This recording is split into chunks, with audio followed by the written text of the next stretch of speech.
Hello guys, and today I want to discuss with you different protests that happen in Georgia, in Slovakia, in Serbia, whenever the politicians of these countries want to become pro-Russian. And there is a great question why people who have never been to Russia, real Russia, keep speaking that this is a great country with traditional values. And all those nations that were once a part of the Russian Empire or Soviet Union never want to return back under the influence of the Kremlin. Perhaps we know better. So let's discuss how Russia is very quickly losing its geopolitical influence, not just in Syria, which is far away, but also in Slovakia, in Serbia, in Georgia, in Moldova, in Romania, and in Armenia. Many more to come. My name is Anna, I'm from Ukraine, I'm in Ukraine, and if you want to see the collapse and the defeat of the Russian Federation and also protect yourself against the hybrid warfare and toxic narratives, subscribe. We discuss all of that on the channel, and I honestly feel myself like an interpreter who can translate from this Soviet perspective how dangerous any influence, any dependence on Moscow is. You know, one of the very first questions that I've received on the channel when I had very few subscribers was, do you speak Soviet? And I felt at first it was an absurd question because there is no such language. Russian was dominant in the USSR, but later I realized that we can speak from this metaphorical perspective when you can actually decode and see various details that may remain unnoticed when you judge Russia from the United States or from Australia. And that is why I personally do not take seriously any interviews or opinions by people like Lex Friedman, who claim to have Ukrainian or Russian heritage, but in reality, they left that country when they were really small. They left the country. They did not want to stay there, neither their parents. They know nothing about real Russia, but they keep repeating how strong the country is or how traditional values are preserved, when in reality this has nothing to do with modern Russia or any kind of Russia. And more countries which unfortunately were once considered a part of the Russian geopolitical zone, and I hate it because once again it's not democratic to count countries, small or big, as part of other countries' influence. But even if we look at that, if we look at the former Eastern Bloc or the countries that were once imprisoned in the USSR, no countries want to remain on the orbit of the Kremlin. And the weaker they become in Russia, more and more regimes will collapse that supported this evil empire. These days, these weeks, we observe very serious protests in Slovakia.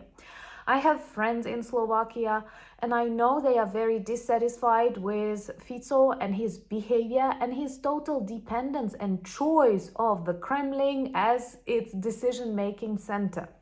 And all these hysterics that we see right now with gas transit is just because Fico needs Russian gas. He does not want gas from America or the EU, not because of prices, but because he uses cheap Russian gas as perhaps the only argument to influence his potential voters. And he is ready to sell the sovereignty and independence of the country for the sake of the Russian gas. Trust me, I am Ukrainian. I know how Russia uses its energy resources to hijack the political and administrative systems of countries, to push their politicians, to spread their narratives, and so on. And more people actually understand that.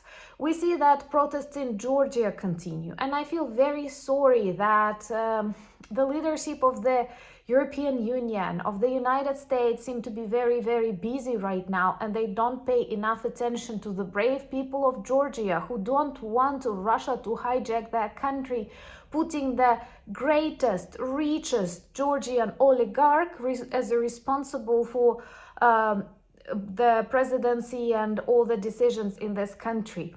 They literally have a recording during the inauguration of this fake Georgian president where Ivanishvili, that oligarch, says he is my personal president. This is a very Russian approach because Russia is the mother of corruption.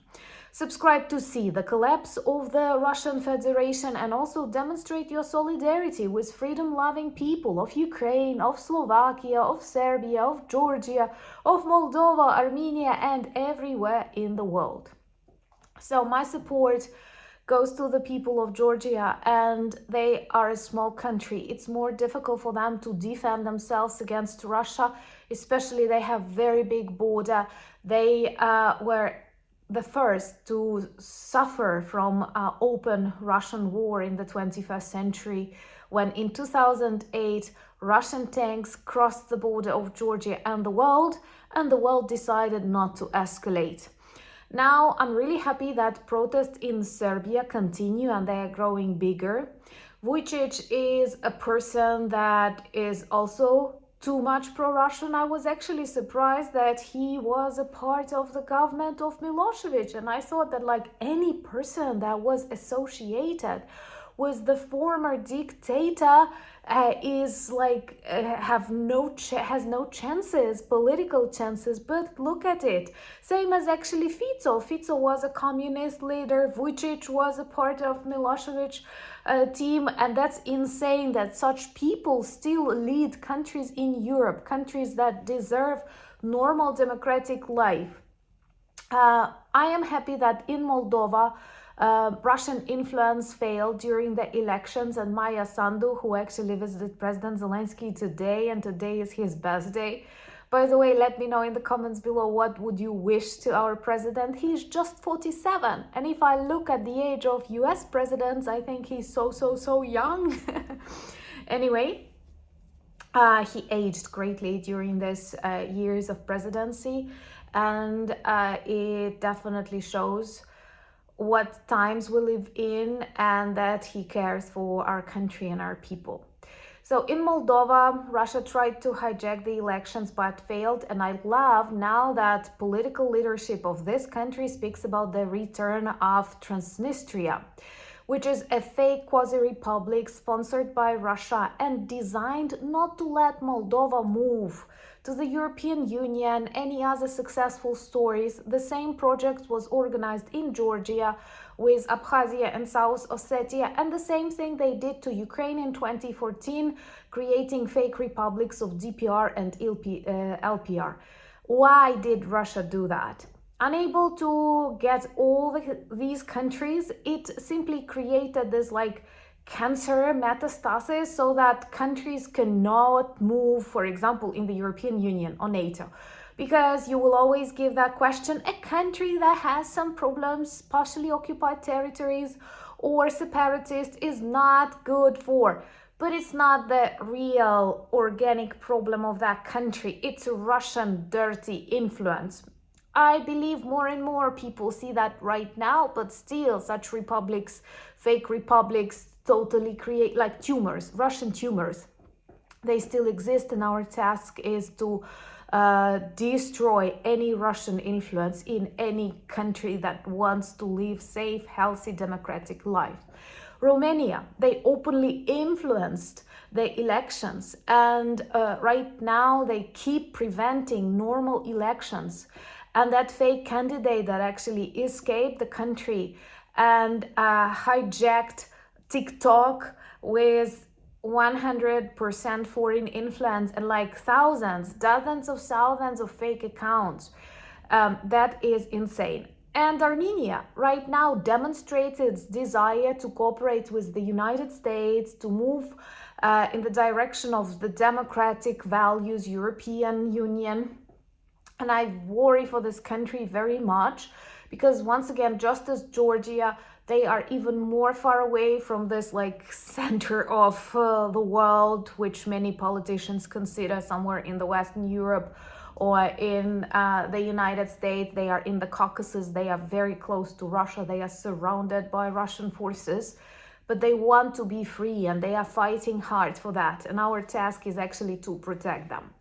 By the way, as elections are coming in Hungary, I feel protests are realistic that too, because the support of Orban is falling, and he actually does not know what to do. He keeps trying to play for Putin together with Fico, but in the world of uncertainty, it becomes more and more difficult. And come on, he is the leader of the country for many years already, like 20. And once again, my Ukrainian observation that whenever you have a leader that is for 20, 25, 30 years at power, as it is in Belarus, as it is in Russia, it is always a symptom of something bad happening, of an usurpation of power. It's incomparable to an additional year of Zelensky in times of war. And if you care about that, people in Ukraine don't want elections conducted during constant, like dangers of attacks. You clearly realize it will be impossible for us to have like real elections with all people participating. So we have to wait. But we are very much in control of our government and people we like or people we don't like. Have a look at 2004, have a look at 2014. All of that repeats if we are dissatisfied. And the party of Zelensky actually has a name, a servant of the people. And of course, it's like metaphorical, but that's the way we feel about them. And that's why people go out on protests in Slovakia, in Serbia, in Georgia.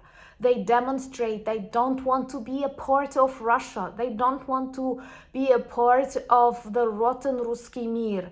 We know how poor, how weak, how angry they are.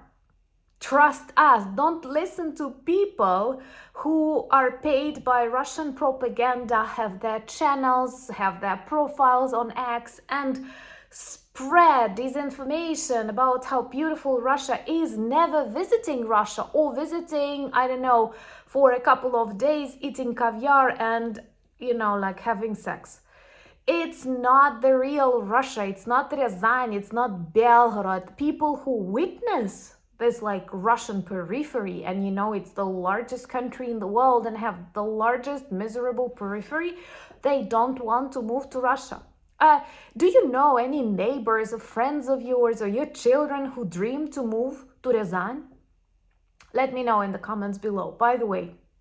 And how those pro-Russian people actually explain this, that with all the grandeur and beauty that they believe Russia possesses, nobody wants to move there. People want to move to France, to the United States. Trump doesn't know how to stop that, right? To Canada, to whatever country, you name it, but nobody wants to move to Russia or Belarus. By the way, let me know in the comments below, would you like a separate video about Belarus? Because tomorrow Lukashenko will appoint himself a president again, another dictator that stays at power for, I don't know, like 30 years already, which is insane. Sometime soon it will be that Lukashenko is the president during all the age of Zelensky. Okay, I am happy that this geopolitical Russian influence is destroyed. We are working to destroy the empire itself and keep demilitarizing it. Thank you for making it possible. Join me on X. Our Blue Sky community is amazing and grows really quickly. Follow me on Instagram and in Threads and join our Discord. Check the merch shop for lots of good items that work well as reminders and conversation starters about Ukraine. Thank you for buying me coffees, becoming patrons and sponsors of the channel. But most importantly, thank you for standing with Ukraine. Slava Ukraini!